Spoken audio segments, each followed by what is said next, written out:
afternoon and welcome to the Living Well radio program. You can find us here every Wednesday at 1 p.m. right here at 89.3 FM KATV in Anchorage. You can also find us on Facebook at Living Well Radio, and our newest releases, to find us on iTunes. You can subscribe to our podcast there and catch kind of the history of our shows are being downloaded over the course of the next year. So be sure to look us up on iTunes at Living Well. And we are excited just to be continuing this new series that Betty and I have. How about we turn the music off? You're giving me way too much credit here. You like this music so much, Betty, I thought I'd just let it roll for a little while. Yes, I like it so much we're changing it. You needed another dance move, so I wanted to give you time what it is? Come up with what that might be this week. But anyway, we are excited about doing this behind the blog, really the voice behind the blog series. We thought, many of you are probably following the Alaska Christian Women's Ministry blog, but we want to give you the opportunity to get to know the writers behind that blog. So we've asked a few of them to join us in the studio. We've given them ample notice. Ample. Like less than 24 hours? That was ample, wasn't it? It's been a little over 24 hours. I mean, define ample. Hey, I am totally a wing it. I'm not going to prepare ahead of time anyway. And that is Rosalynn, in case you're wondering. Yes, she's right around Wednesdays. So we've got Carol still with us this week to kind of just help us continue conversating around the topic of womanhood and marriage and just kind of the roles in the home and how today's culture is speaking to those things and how really to hold true to God's word and what he says about those things. And so we've got Rosalynn Lasley, Carol Dunphy, Betty, which is absolutely Bossy Betty is in the house. Thank you, Rosalynn. Say that louder, please. Ashley and Amanda and Nicole and Steven, she's not that bossy. Yes, she is. We're here, aren't we? She asked. She didn't tell us. That's true. It's Cammie that says I'm bossy. I always think about a cow. Well, because I wouldn't be here if you weren't so bossy. Was that what it is? Oh. You get me to do things I never thought I would do. That's what I love most about you, and drives me the most nuts. She's not bossy, though. She asks you in a way that you're like, well, now I have to. Yeah. Some sense of obligation in that. Whatever works. That's right. We love you, Betty. That's what we're trying to say. I can tell. We love you, Betty. So we left off last week with a real cliffhanger. The Proverbs 31 woman. Yes, the Proverbs 31 woman. What when you say that piece of passage, what do you think of, Betty? I think a woman that has worked hard all of her life and she's accomplished these goals. She's a woman that many women strive to be, but yet many women say, I'm not even going to try because they think it's too far above their heads, but it's not, because when you look at it, I know there's a part of it says, and she tells her servant girls what they need to do during the day. And people always laugh and say, well, I don't have servants. And I say, I had children. To me, it's the same thing. Get your kids to do it. That's right. And so many women, for some reason, they seem to think that this woman just woke up one day and she accomplished all that. But no, that was her lifetime. It takes a lifetime to accomplish those goals and to work as hard as she did. So I think she's a good model for us to follow. I don't know. What do y'all think? Silence. It feels unattainable, but I never really thought of it as like a lifetime thing. I thought of it as like, this is who I should be right now in this everyday life, and that just seems not That would be impossible.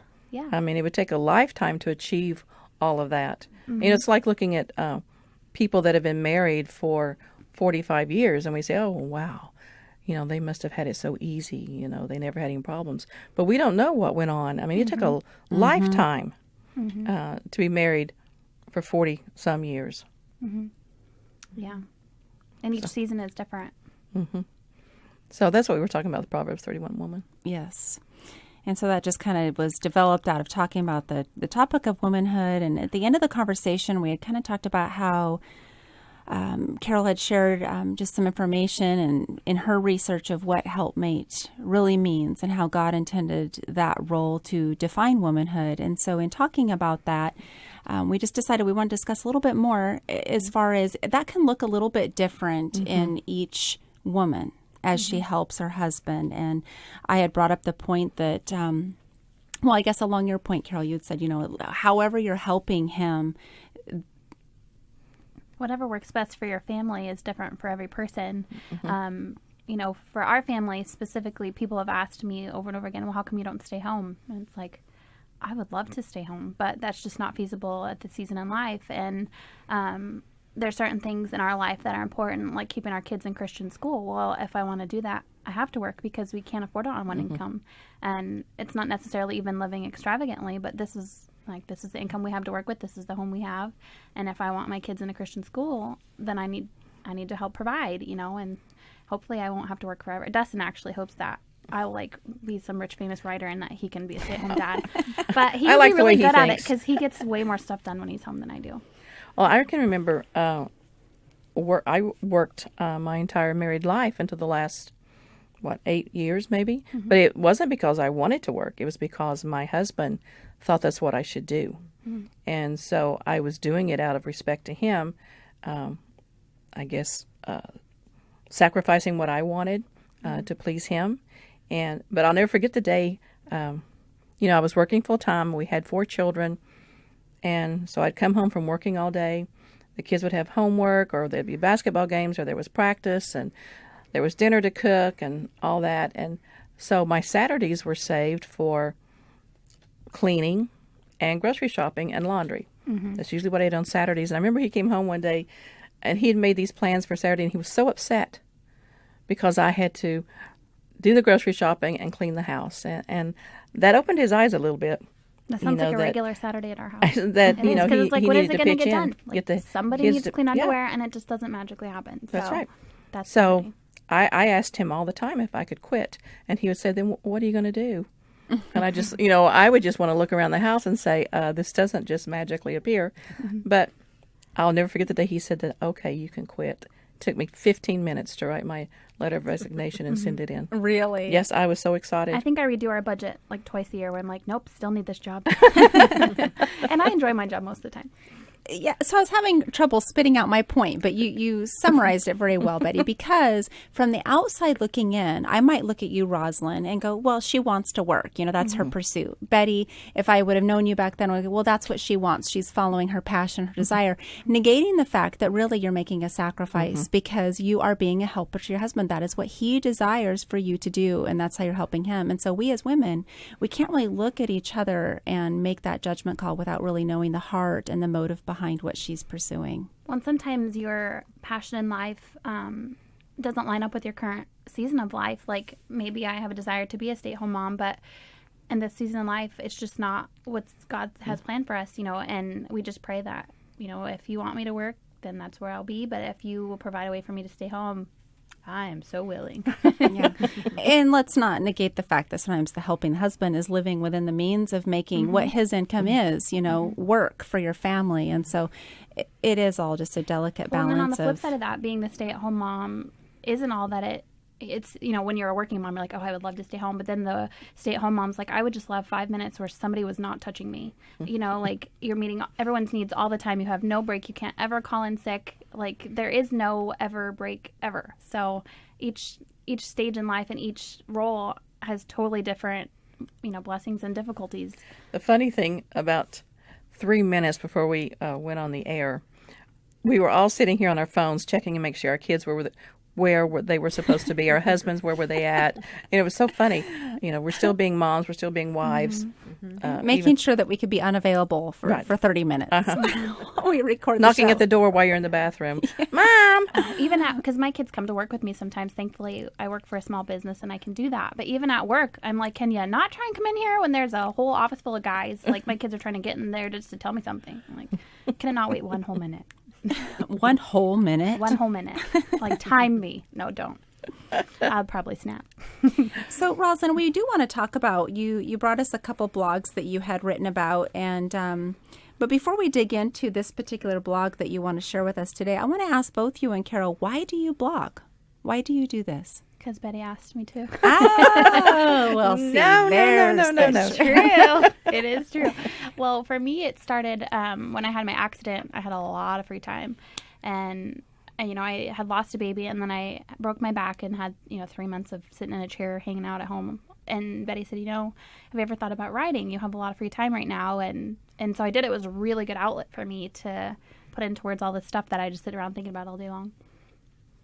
I think mine started because Betty asked me, but then it continued because it helps me think things out. I can think on paper or actually at the computer and type things out.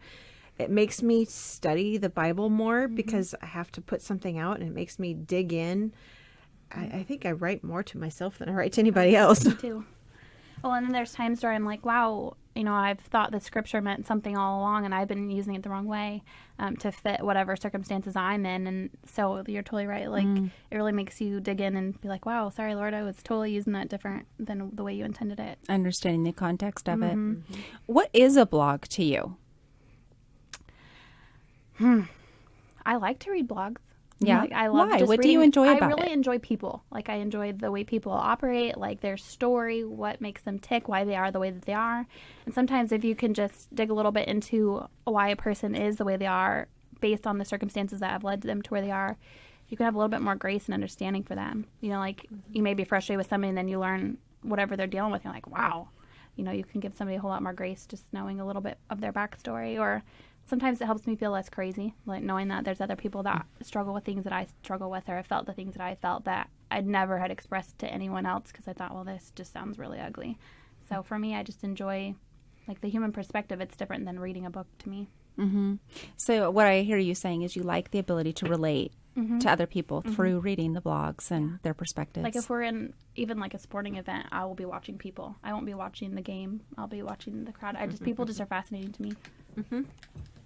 Yeah, I think blogging gives us a platform that even 20 or 30 years ago we never would have had.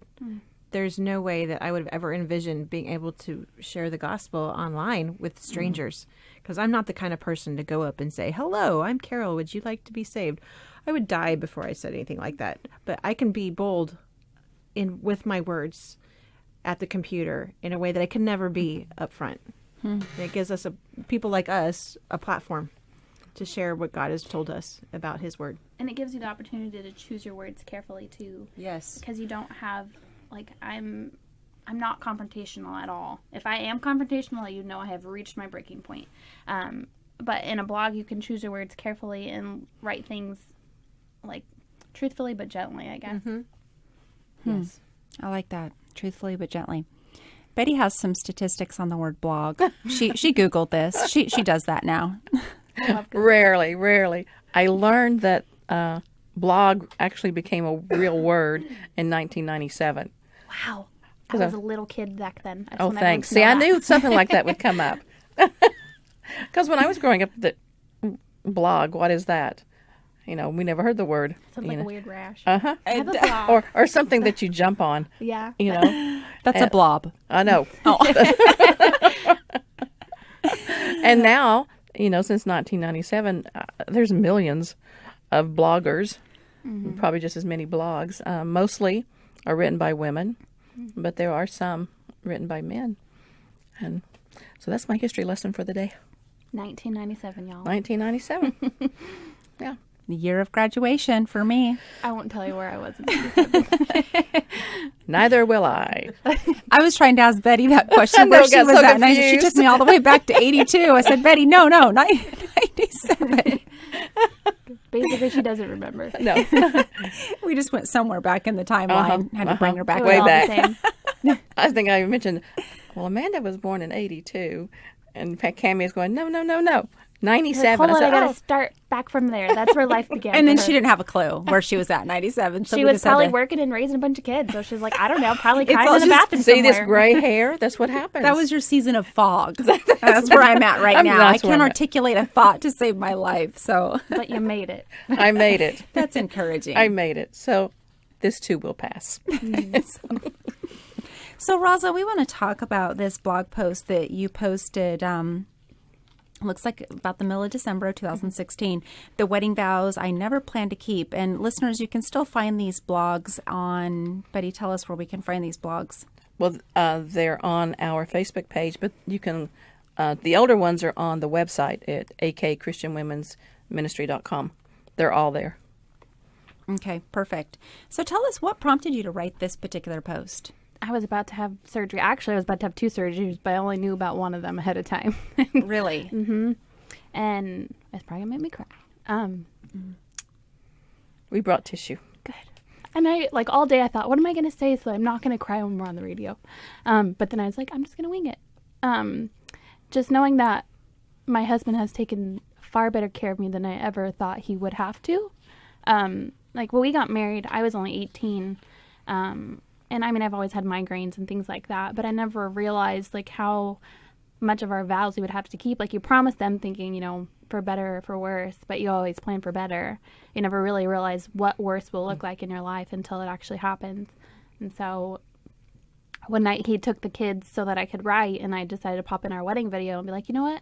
It's been a really long time since I actually paid a lot of attention to the vows that I actually said and what my uncle prayed over us before he married us. And it just really, like, I never realized how many of those promises we would actually have to keep. Like, you know, you plan to be faithful and those sorts of things, but, you know, I never realized that my sickness would lead to for richer or poorer and those sorts of things. Yeah. And so you just started to put a pen to paper and just develop this blog post. Yeah.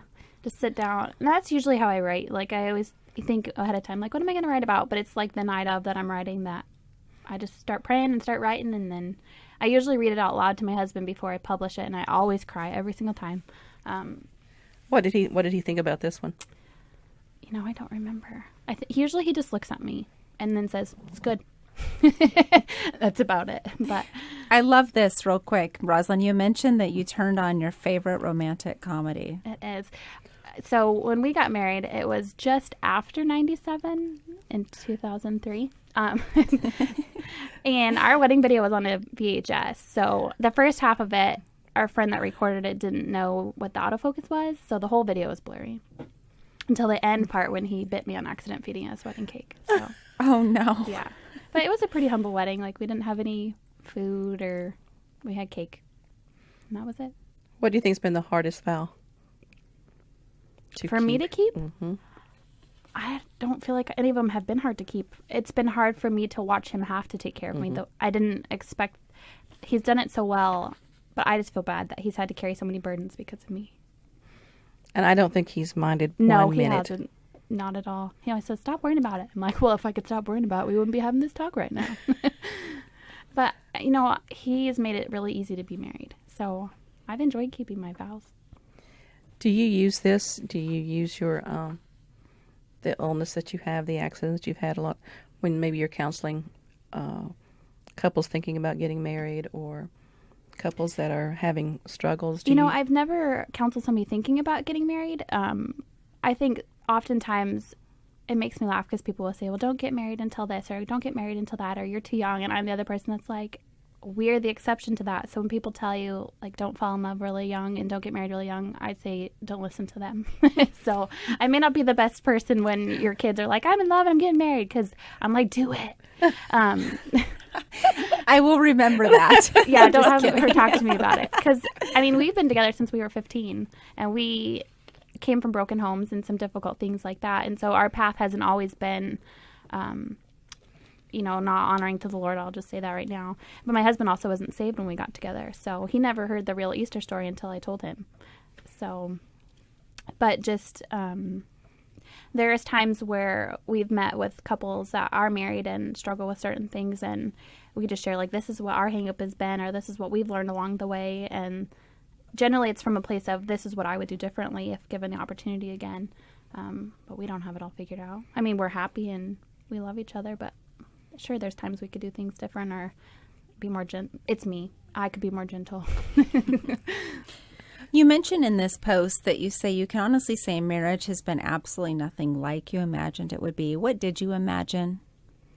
You know, I don't really know. Young I was trying to think about girl that listening today. to country songs. Truly, and this probably will sound really weird to people that don't know what that's like, but I was convicted because we were living together before we were married. And so I just finally told my husband, if you're not going to marry me, you have to move out, because I can't live like this anymore. And he didn't understand it because he wasn't saved. He didn't have that conviction. But so I just said, if you're not going to marry me, somebody else will. And thankfully, he didn't call my bluff. He's like, well, okay.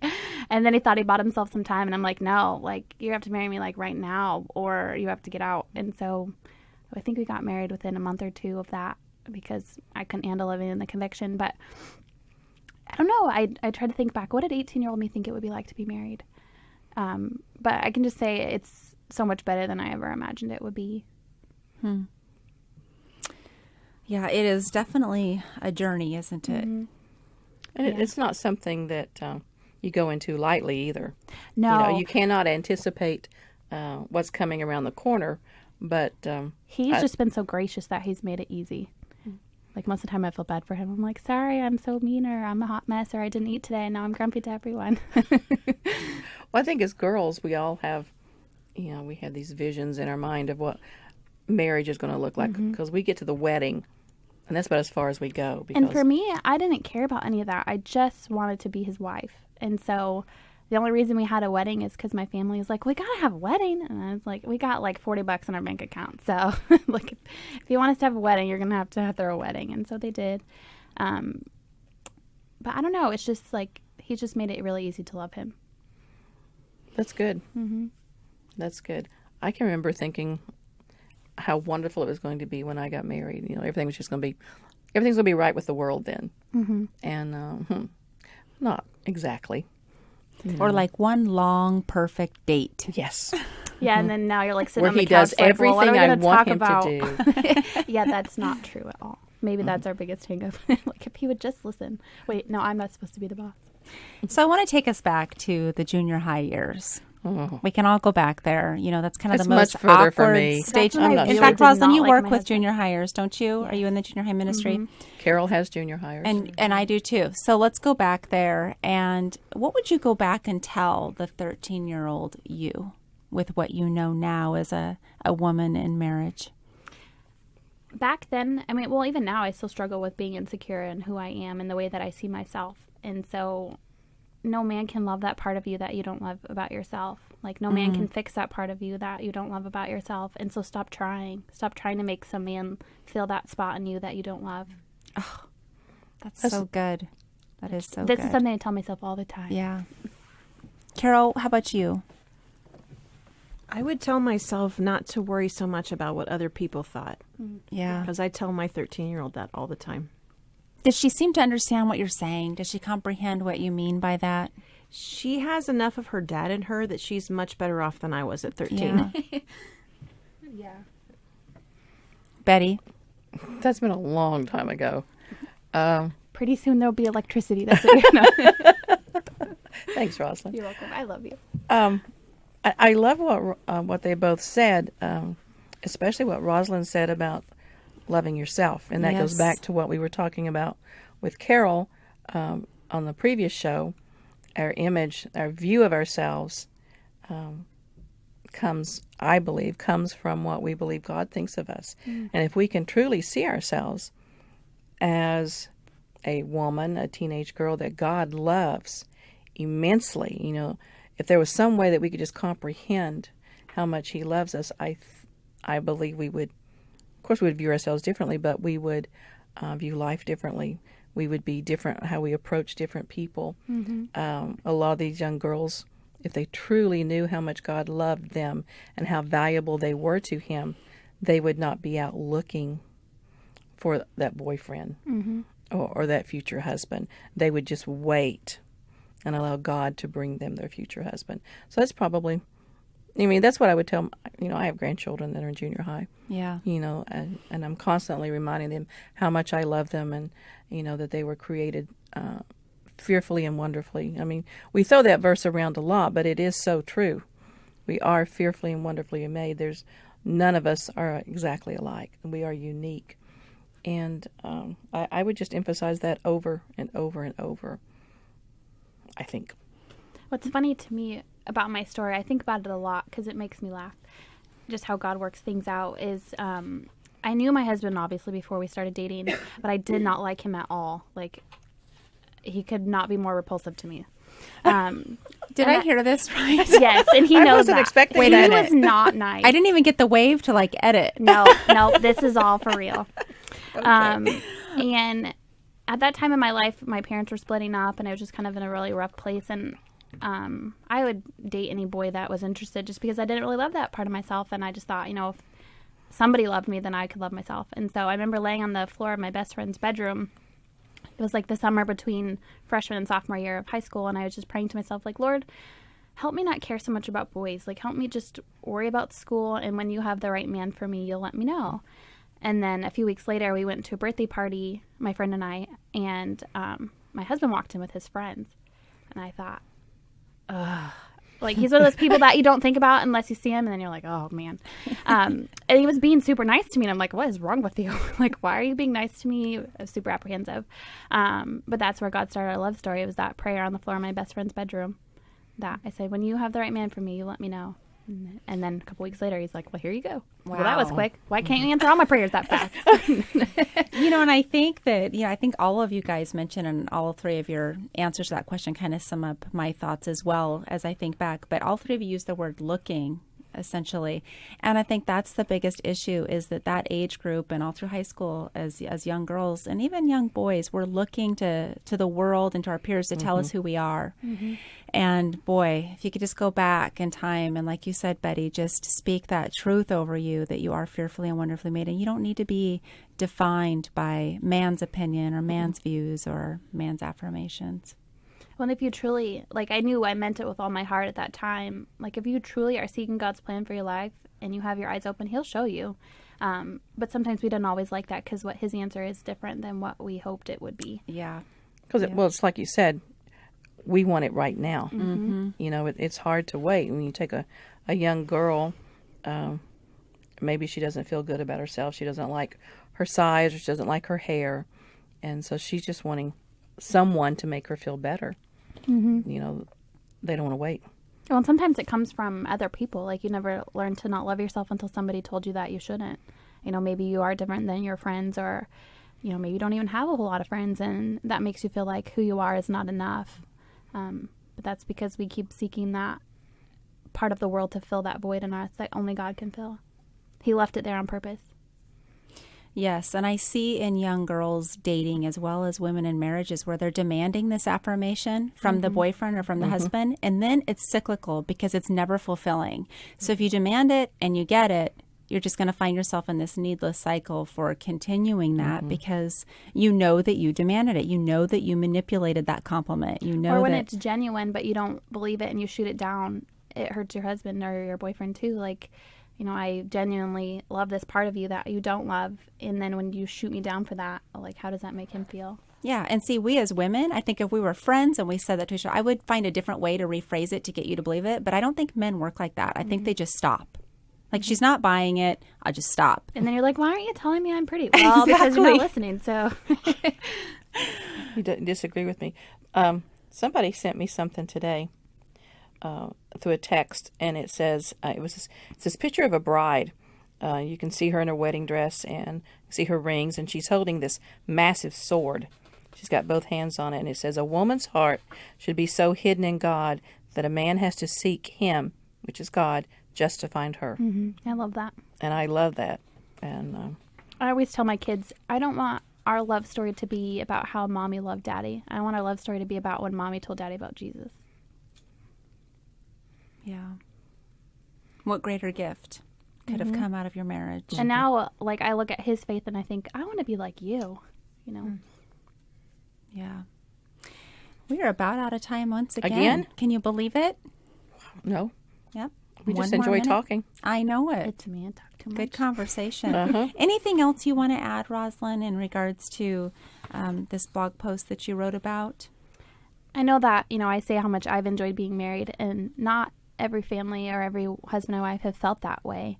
But you can't change your marriage without changing yourself. God can change your heart for your spouse. But you have to ask him to, and then be willing to let him. You can't change your marriage without changing yourself. Hashtag.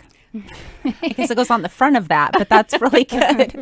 I like that. That is so true. And what a great word of wisdom. I appreciate you sharing, Rosalynn, so much. And thank you for joining us again, Carol, and just talking with us and having a good conversation. And we want to thank all of our listeners for joining us again today on this Wednesday at 1 p.m. And don't forget, you can find us here every Wednesday on katb.org or 89.3 FM right here in Anchorage. And you can also find us on our Facebook page at Living Well Radio. And don't forget to find us on iTunes.